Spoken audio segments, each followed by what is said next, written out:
Good morning, direct marketing class. So as of today, we're almost halfway of our lesson. We're done with the chapter 1 to 5, and we're going to discuss today the chapter 6, which is entitled The Offer. And this will be the part 1. Okay, share with you our PowerPoint, PowerPoint presentation. So the desired learning outcomes for the entire chapter would be we're going to define what is an offer, and we're going to explain the objectives guide of the offer, and we will enumerate the products and the service as the key element of an offer, and we're going to understand the different offer categories. So medyo mahaba-haba itong topic na to because iisa-isahin natin itong about the different offer categories. So to start with today, the topics that we're going to discuss are 3. We're going to define what is an offer and to understand now what the objectives guide of an offer, and as well as the product service to state the key element of the offer. And the rest shown are the topics to be presented to you on the next or the following class discussion. Right. So before that, we're going to have our review on chapter 2. If you remember, what are the plannings on how to plan on the direct marketing. If you bear in mind na we have as a business, meron dapat tayong objectives, right? So to know the objectives is first and foremost, we would like to increase yung sales. This is just an example, right? So if your objective is to increase the sales of the product by an exact amount, it probably magbibigay kayo ng target amount that you wanted to reach. So that would be the objective of your business. The second step that we're going to have is to have the strategy. So this is the flow wherein once we plan the direct marketing. So if under the strategy is to generate more leads para mas makilala yung business mo, or otherwise mas maraming bumalik doon sa business mo. So this is to give our sales force more opportunities to make sales. Then the next step would be the tactics. So paano to? Ano yung pwede natin i-apply? When we say tactics, it means the implementation of the strategy that we have based on the objectives. Okay. So for example, because we wanted to have an increased sale of our product, so probably what are the options that you could promote? So probably is you can offer free brochures and literature through reader service cards. So this is only one tactic ng business mo. And you can think a lot of things para pa makilala, ma-increase yung sale mo. So on this example is to have a free brochures and other literatures. So with that, probably you can opt as well ng magkaroon ka ng 800 number, yung parang 911 na number na pwedeng tawagan ng mga customer mo just to handle the request of the information. The second would be mayroon kang follow-up program whereby outgoing phone calls are used to qualify these leads. Remember that we have to cater the needs of our customers, and if we have follow-up calls as well, mas maganda na naalagaan natin yung mga customers.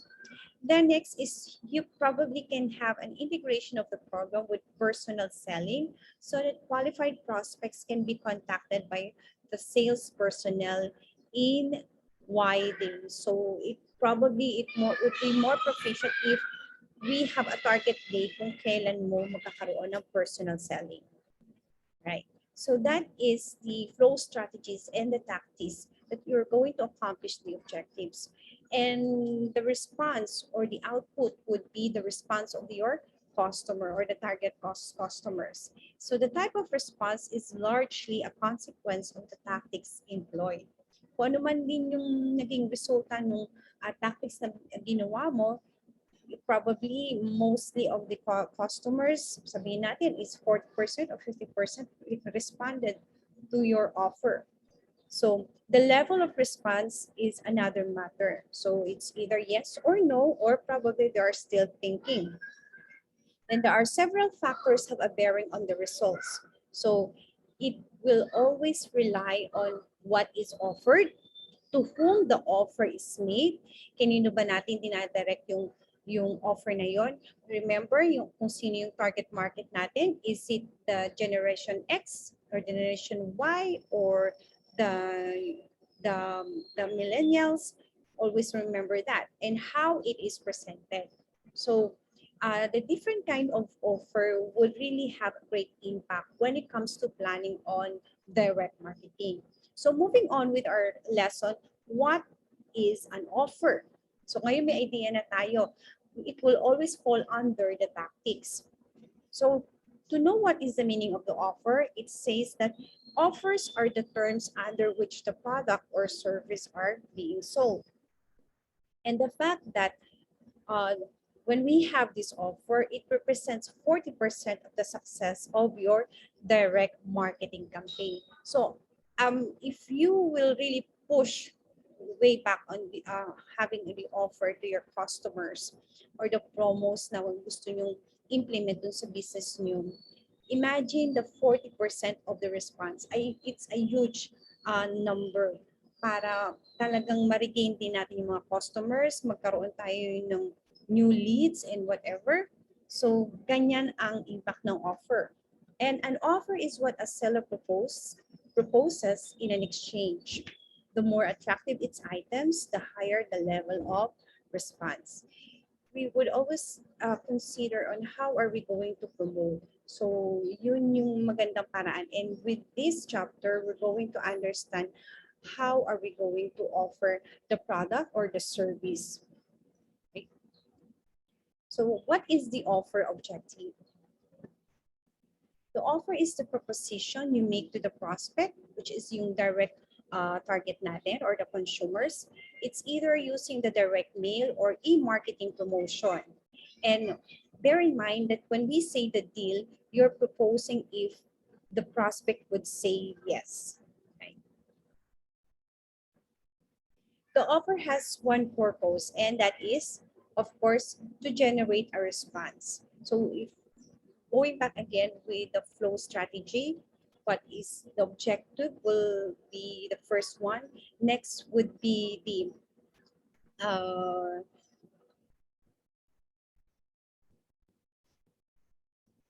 saan na ba ako?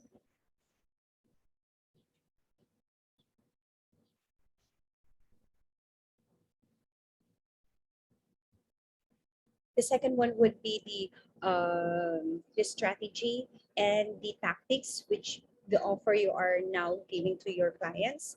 And of course, what would be the response of your customers. To understand more on this is a great offer engages the prospect with its value and its relevance to the prospect's needs. And we all know if we're going to give an offer to the customers, we will always definitely target what are the needs of these clients or the customers. So a really great offer delivers a higher return on your direct marketing investment by producing higher sales, more leads, or more traffic, or lower costs. So when we say more traffic, yung mas nakikilala yung ating brand natin. It's more on the branding. And of course, we will always also consider the lower costs. Okay. So, paano ba natin may bibigay yung magandang offer sa mga clients natin? What are the things that we have to consider if we will use the offer? Okay. First and foremost on our list is it should be appealing. Okay. When we say appealing, you can make many different kinds of offers, which will be discussed later on with the next topics. Okay, so those are the different categories. So on this slide, we're going to have a simple illustration. So a simple offer of 10% off can be effective, but it's also the same kind of offer everyone else is making. It would make a difference even though if the retail price of a certain items would cost 50 pesos, but kung tanggalin mo yung 10% nun, di ba, it still it matters for the clients. So kahit pa sabihin natin lahat ng mga items yan may 10% off, they will still avail those kind of products. So your objective is to get prospective buyers to picture themselves already using your product or service and feeling great because they save money doing it or got something else along with it for a little or no cost. So that is how are we being persuaded doon sa appeal ng offer na yon. Okay? Next would be, we have to consider that yung offer natin would be believable, yung makatotohanan. So if you offer a free gift that is worth thousands of dollars, consumers will be understandably skeptical. Right? So lahat naman din tayo would like to avail those free products na along with that kind of product na talagang gustong-gusto nila. And everyone would believe na makukuha din nila yon. So you want prospective customers to consider your offer to be a great deal or not something that is too good to be true. So better propose to have an offer which is talagang believable naman. So, hindi naman makatotohanan na sabihin mong buy one, take one yung mga alahas. So, hindi naman gano'n. It's either, there are the different offers there would be a discount on that. Yeah. So, the next thing that we have to consider as well is being creative. So, the idea is to create a great offer. An unusual offer, something we call a unique selling proposition. Anyway, in this kind of marketing, it is seldomly used and repeatedly na yung mga iba't ibang klase ng offer. And as much as possible, if you have a unique selling proposition that would really get the attention of your customer, that would be most probably na mapapansin ka agad din nila. And so you have to be creative at the same time. So remember, it should be appealing, believable, and creative. So let's see a simple example of the offer. Okay, on this part, they deserve a blowout, 20% off. So yan, it is appealing in a way na it's a huge discount of that they are offering. It's a 20% off. And it will only matter or valid until in November 1. So, merong time duration itong mga offer nila. Right? So, of course, you would like to avail it just in case you have to groom your pets. The next example that we have here is yung, again, a discount. But the different here is yung season siya. So, kung sa Amerika, they use this in the fall promo or otherwise during the summer or Christmas time, yung mga different occasions. So those are the different promos or the offer that you can do on a season. So the sales promotions can be announced over free channels like social media, katulad na lang nito na ginamit nila, email or your website. Or they can be the focal point of your paid advertising campaign, such as the LinkedIn ads or the Google ads. So there are different kinds of websites. Now we could have a paid advertising and as well as a Facebook page. Right.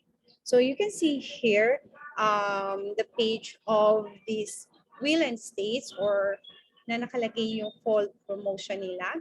Right? And then the telephone number are already indicated and the promotions ends at the December 21st. So those are simple information that could be appealing to the clients that are looking forward for law, okay, law advice. Okay. The third one that we have here is a buy one, take one. Okay. The great thing is that yung even though that we have this, akala kasi nila even though na it would be very expensive on their part, which is not naman. Siyempre, naka-allocate yung mga budget when we have this buy one, take one. Hindi ka naman totally nalugi-lugi. Okay? And this one will always, sa mga restaurant, kahit din naman sa mga products, sa mga different stores, they always have this buy one, take one free, right? So this is a nice offer as well. Okay, and then this one, another example is another discount of any purchase through the month of October. So meron na naman siyang time duration. And most specifically, para dun sa mga teachers, if you're going to use the IB. So probably may mga, otherwise, aside from the teachers, there are also discount for the students. May mga ganitong offer. Okay? So now let's move on to the topic of the product service is the key element of the offer. So let's discuss on this one. So what composes an offering? So we all know that people will buy things that to solve their needs. So minsan it's either the need or the wants. Okay. So in the case of the iPad, example na lang to, is the need them to have an iPad is because of you want to have an access to music. Na syempre when we say iPad, for those people who are very fond of listening to music, and pag may makita nila na wow, branded iPad, so they would like to take this opportunity. So offering the products and services designed to deliver value to customers, either to fulfill their needs, satisfy their wants, or both. Moving on, actually there are three. The product, we have to consider the product, the price, and the service as well. So let's discuss first with the product. So most offering consists of a product. Yun naman yung mga bagay na tangible na nahahawakan. So good people can buy, sell, and own. And just like, for example, again, with the iPad, will allow you to store up to 40,000 songs or 200 hours of video. So that is the feature of the iPad. So the characteristic of the offering is what we call the feature. If yung playlist song mo, if you're happy enough with that 20,000 songs, may benefit ka na nakukuha. Otherwise, there another feature of the iPad na more than yung size nung date ng ano niya, ng memory. So there are different offerings naman na pwede mong pagpilian.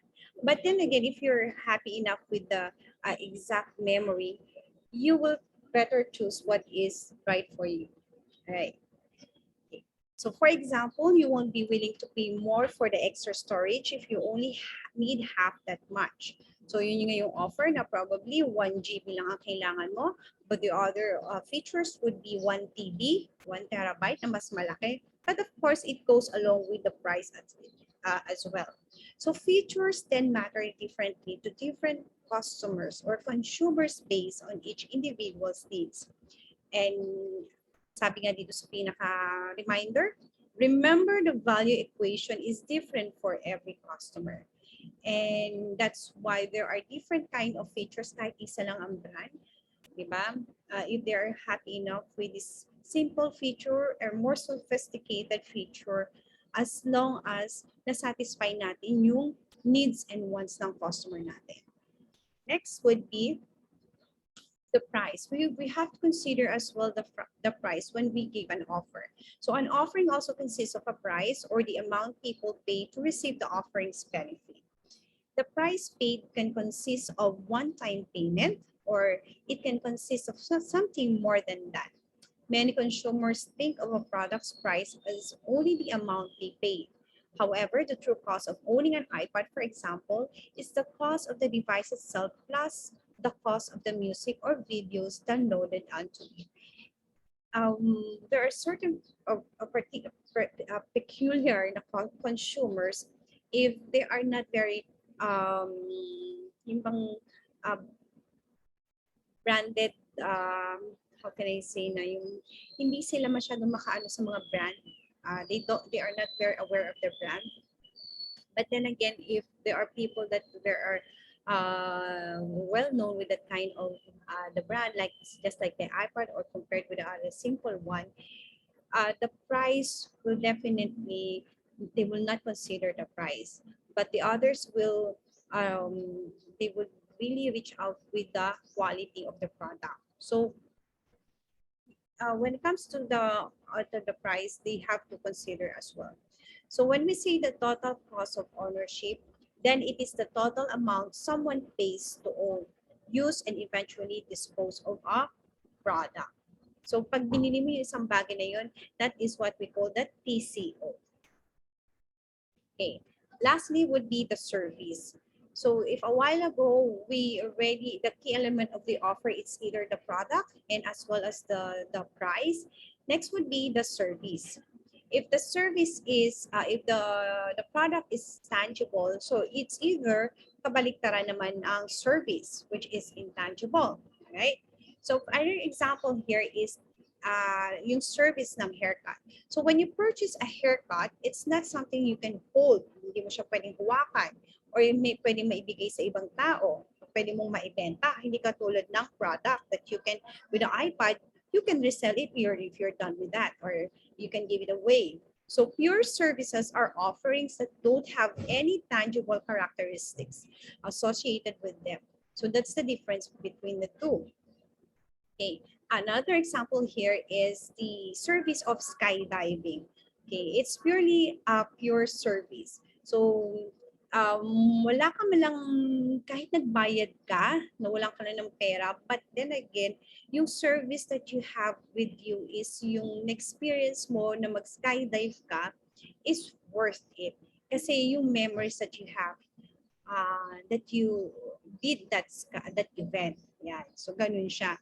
So yes, a plane is required and it's certainly tangible. Okay? Kahit man gumastos na yung sa gasolina ng airplane, yan. Pero but then again, you only acquire the service of the skydiving. So, but it isn't a product, the jump is. Yung pagtalon mo. Actually, effort mo nga naman yung pag-skydive. No? Dapat di ka na nagbabayad. But then again, it's a service. So at times, people use the term product to mean an offering that's either tangible or intangible.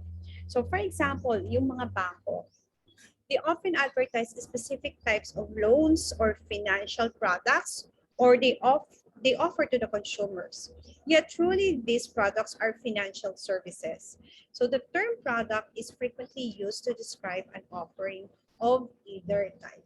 So there are different ways na masasabi natin this is a service and this is a product. So paano natin ma-determine ito? It's either they are tangible or intangible. When it comes to the restaurant, you are offering two. So katulad na lamang doon sa mga waiters yun. So you will also serve them, so that is a service, and as well with the product that you're giving are the tangible things, which are the food items. So another meaning of service is services usually also require the consumer to be physically present or involved. A service often involves the consumer in its creation. It will always involve yung consumer natin when it comes sa service. Kasi katulad na lamang noong nag-skydiving. Even though na ikaw yung mismong tumayo bilang the consumer, you are involved with that kind of service that they give it to you. So another challenge for many services providers is that services are perishable. So hindi sa perishable na napapanis or dahil ito ay nawawala. Hindi mo siya pwedeng i-store. So a night at a hotel, this is another example is a night at a hotel, for example, can be saved and sold later. If it isn't sold that day, it is lost forever. So kung wala man lang nag-book in dun sa hotel na yon, walang naka-reserve. So masasabi din natin na wala na rin siya dahil nga lumipas na yung oras. So a barber isn't really paid for a haircut, to use the riddle, but for time. Yung oras na ginugol ng barber sa paggupit sa'yo, and as well as the skills, kaya natin siyang binabayaran. So yun yung service na kapalit ng bayad natin. So services have difficult management and marketing challenges because of their intangibility. So nasasabi natin yun because there are certain situation na minsan sa pamamagitan ng service na pinaglalaan din natin sa kanila, katulad na ng halimbawa, hindi available yung empleyado natin. So, there could be deficiency doon sa business natin. Hindi maganda yung service nila doon sa mga customers natin, nagkaroon ng negative feedback. So those are the things na may mga challenges when it comes to the business enterprise. So for now, that is the topic that we discussed for this morning. All right, these are the resources that you can find and study as well. And I hope you learned from the first topic of this chapter. And see you on our next meeting. Have a nice day.